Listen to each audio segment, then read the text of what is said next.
So guys, हम बनना कुछ और चाहते हैं, फ्यूचर में करना कुछ और चाहते हैं, लेकिन वक्त और हालात करा कुछ और देता है। यही सेम चीज सेम आपके साथ भी हुई होगी, क्योंकि फैमिली के करके, अपने फ्यूचर के करके हमें बनना कुछ और होता है, लेकिन वक्त और हालात के करके बन हम कुछ और जाते हैं। जरा सोचो, अगर शायर बनना कुछ और चाहता हो और बन कुछ और गया हो, फिर कैसा उसका एक्सपीरियंस रहेगा। मैं बात कर रहा हूँ शायर बंदे की, जो शायरी करते हैं। वो अगर डॉक्टर बन जाए, बनना वो शायर चाहता हो, फिर उसका कैसा अपने क्लाइंट के ऊपर, कैसा अपने मरीज के ऊपर व्यवहार रहेगा। तो इसी तरह से वो दवाइयाँ समझाएगा कुछ उसको, दिल लगा के मोहब्बत में धमाल करे, सिरप को अच्छी तरह से हिला के फिर इस्तेमाल करें। दिल मेरा टूट गया, उठी जब उसकी डोली, सुबह शाम दोपहर बस एक एक गोली। दिल मेरा एक्स करने पे रजामंद रहेगा, संडे के दिन ये अस्पताल बंद रहेगा। ये लाइन है इसकी। और ऐसे देखो, जैसे कहीं चार औरतें या दो औरतें बात कर रही हो रास्ते में, तब आप देखना थोड़ी सी भी घुसर घुसर चल रही हो ना, तब यही समझना कि डाटा ट्रांसफर हो रहा है। और जब वो बोलने लग जाए ना कि छोड़ो भी, हमें इस बात से क्या लेना, क्या मतलब है हमारा इस पे, तब ये सोचना डाटा पूरा ट्रांसफर हो चुका है, वो वायरल होने के लिए तैयार है। अभी क्या होता है, जैसे बंदा शादीशुदा होता है, घर पे वो अपनी वाइफ से कुछ नहीं कह पाता, अपनी सासू जी से कुछ नहीं कह पाता, लेकिन उसके पास कई सारे और भी आइडियाज होते हैं कि वो हार नहीं मानता बंदा। घर पे हार जाता है, वैसे हार नहीं मानता वो बंदा। ऐसे ही एक ढोल वाले के साथ भी हुआ था, जो ढोल बजाते हैं ना, उसके साथ भी हुआ था ऐसे ही। क्योंकि एक जगह वो बारात में ढोल बजा रहा था, एक अंकल जी आए उसके पास। अंकल जी बोलते हैं, भाई आप तो यार मुझे लगता है महिलाओं के बहुत चाहने वाले हो, आपने दोनों साइडों से लेडीजों की तस्वीर लगा रखी है अपने ढोल के। पता है ढोल वाले ने क्या जवाब दिया कि भाई चाहने वाले कुछ नहीं है, एक साइड मेरी सासू माँ है और एक साइड मेरी वाइफ है, घर पे तो मौका मिलता नहीं, यही बजा रहा हूँ।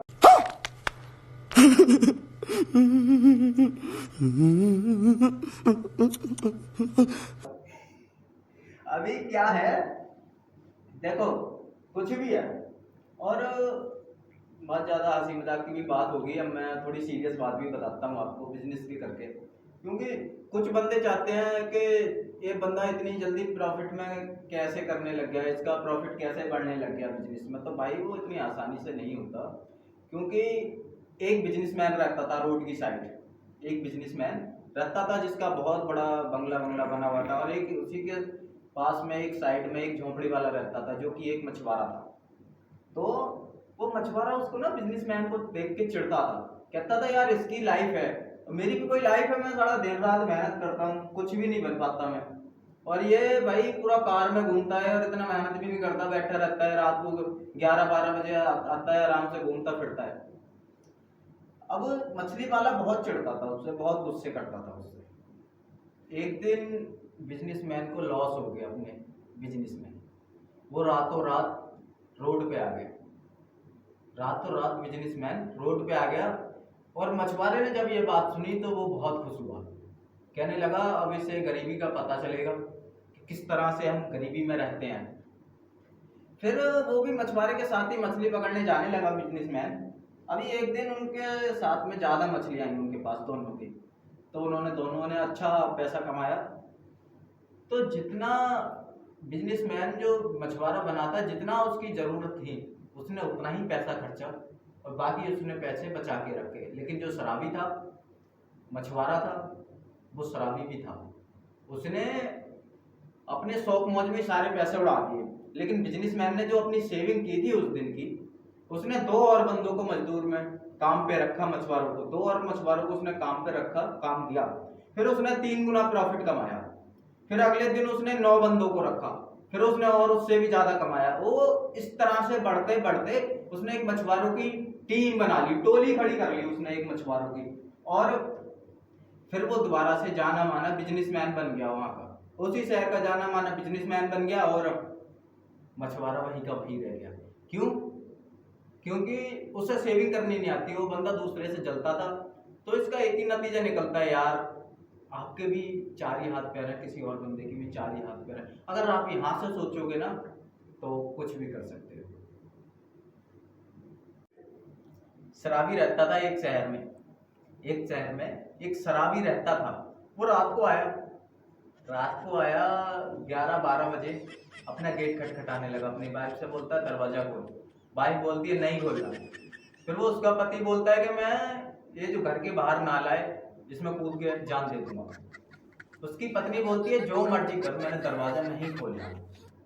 फिर गया, शराबी को गुस्सा आई, उसने बड़ा सा एक इतना बड़ा पत्थर सा उठाया और उसने उठा के नाले में मार दिया।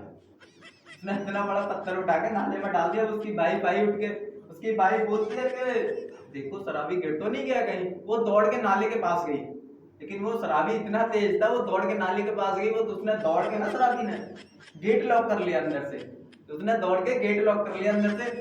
अब उसकी वाइफ बाहर रह गई, वो अंदर हो गया। उसकी वाइफ अभी मजा आएगा ना भिड़ो, बोलती है शराबी की दरवाजा खोल। उसका पति बोलता है नहीं खोलना। पत्नी बोलती है मैंने चीख चीख के मोहल्ले वाले बुला लेने। तो पति क्या बोलता है पता है, बुला ले, मैं भी यही चाहता हूँ, मैं भी बोलूंगा 11-12 बजे रात को कहाँ से आ रही है। हमारे यहाँ ऐसा ही होता है। ये शराबियों की स्टोरी होती है। अभी क्या है कि एक जगह पे एक गधे को ना एक मालिक बहुत मारता था, बहुत ज्यादा मारता था। फिर कुत्ते ने पूछा गधे से कि भाई तेरा मालिक तुझे इतना मारता है, फिर भी तू यार घर छोड़ के नहीं भागता क्यों? फिर गधा बोल, जानते हो क्या जवाब दिया गधे ने?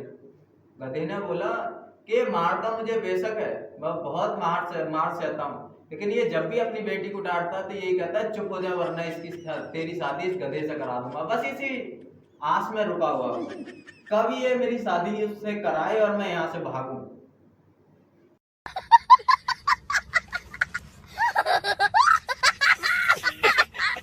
ये भी है। और अब गधे की बात हमने कर ही ली है तो गधे की समझदारी वाली बात भी करते हैं। एक दिन मालिक जा रहा था, बहुत ज्यादा सामान लेके अपने गधे पर लाद के लोड करके बहुत ज्यादा सामान लेके जा रहा था। फिर किसी कारणवश उस गधे के पैर में चोट लगी। अब मालिक ने सोचा यार इसका इलाज कराने से अच्छा है, ये बूढ़ा भी हो गया है, इसको क्यों ना मार के दफना दिया जाए। गधे के लिए सोचा, जिसने जिंदगी भर उसकी सेवा करी और अपना तन मन से उसके जो भी सामान था वो लेके जाना लाना करा, लेकिन जब वो बूढ़ा हो गया ना, उसने उसका वहीं साथ छोड़ दिया। उसने बोला मालिक ने कि इसको ले जाने से अच्छा एक नया खरीद लूंगा। उसने 4 मजदूर बुलाए, उसे गधे को कुएं में डलवाया। गधे को कुएं में डलवाया उसने। कुएं में डलवाने के बाद 4 मजदूरों से बोला कि इसके ऊपर मिट्टी डाली जाओ, इसे यहीं दबाओ। गधा भी तेज था, वो जितनी भी मिट्टी डाले वो अपना सर हिलाए और थोड़ा सा ऊपर चढ़ जाए, जितनी भी मिट्टी डाले सर हिलाए और थोड़ा सा ऊपर चढ़ जाए। नतीजा ये कि गधा कुएं से बाहर आ गया और कुआं भी कट गया। गधा वहां से निकल के बाहर आ गया। नतीजा यही है। और अपना जिंदगी का भी एक्सपीरियंस यही है कि लोग आपके ऊपर मिट्टी डालने की कोशिश करेंगे, लेकिन आपने दबना नहीं है। आपने उन सब चीज़ों को इग्नोर करके अपने राह पे सीधे निकल जाना है। सो आपको अगर ये बातें अच्छी लगी हो तो लाइक कमेंट और सब्सक्राइब जरूर करें गाइस। Thank you.